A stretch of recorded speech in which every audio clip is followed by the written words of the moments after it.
I'm joined in studio by our defense correspondent, Daniel Tzemach, and in New York, Eric Mandel, the founder and director of Middle East Political and Information Network. Thank you, gentlemen, for being with me this hour. Let's start in New York. Eric, thank you for being with us this hour. First, your first impressions. How do you read this report of a possible alliance between these four nations?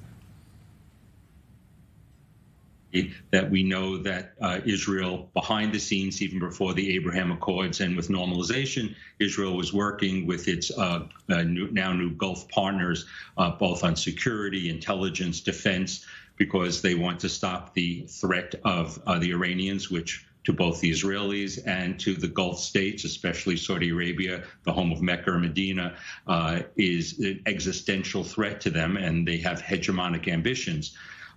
So I'm not surprised this is going on.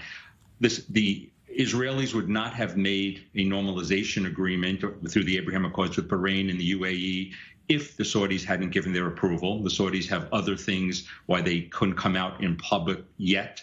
So it would be nice if this became more public and it wasn't just quiet, because that would be a further level of the public diplomacy, even if it's not a full normalization yet. So on that diplomatic level, that would be important. But on the real level, what this is all about is the Biden administration has a complete blind spot to the consequences that it will incur by returning to a JCPOA that Iran just has to go back into compliance with.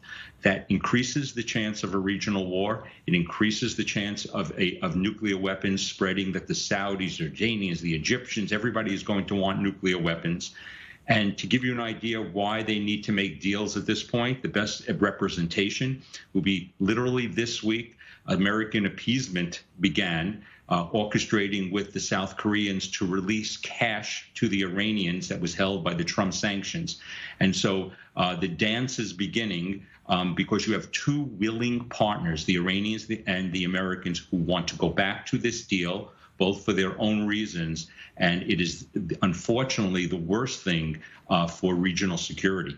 So, Eric, what would an alliance like this, if in fact we see it materializing, even look like? What would the countries be possibly committing to one to each other?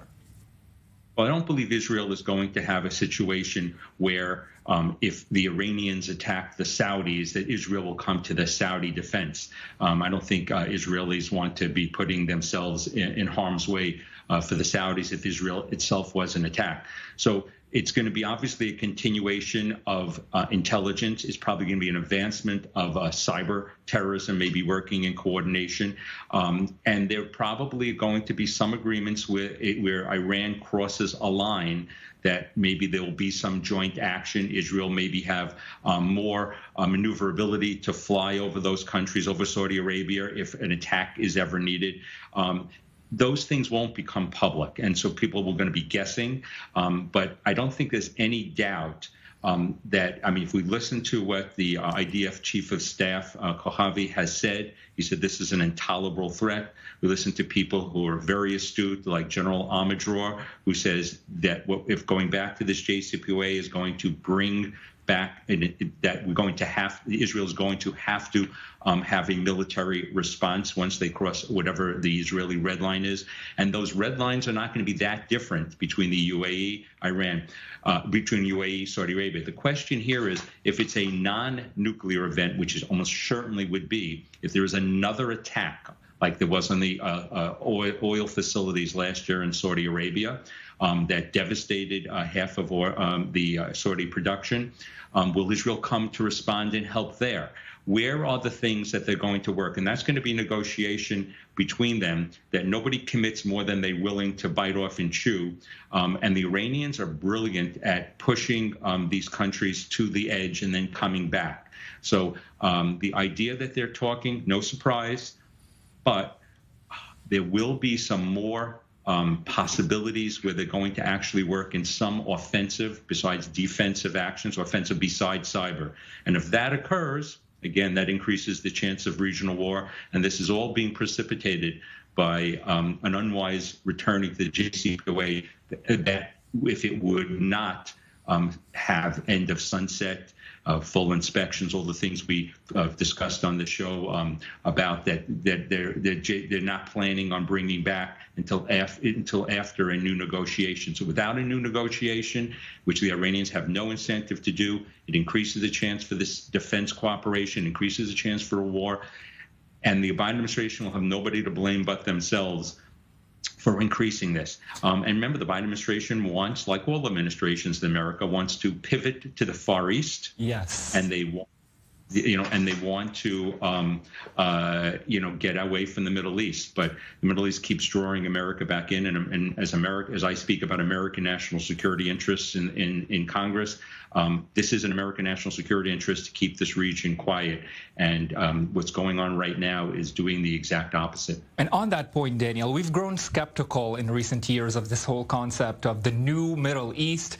But these deals under the Abraham Accord and this possible alliance really is a big deal. Absolutely. I mean, we're looking at something that does seem to fit into all the different question marks that the countries that are said to be involved are involved in, whether it be the concern about Iran's nuclear program, whether it be just regional security issues. These countries are in the same neighborhood physically.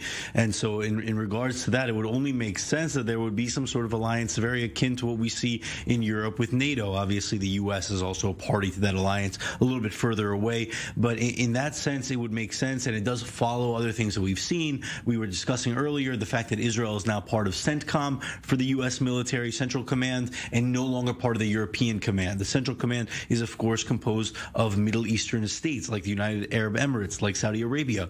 So in that sense, it makes a lot of sense, ultimately, for Israel to be exercising and cooperating with these other militaries. So in that sort of framework, it would stand to reason that Israel would fall into the same pool of countries that could be a party to the same sort of agreement that would also indeed be bolstered by the fact that they have a mutual enemy, which of course here is Iran. And just to repeat for our viewers, Israel not really confirming, not really denying this report at this point. Will continue to follow, of course.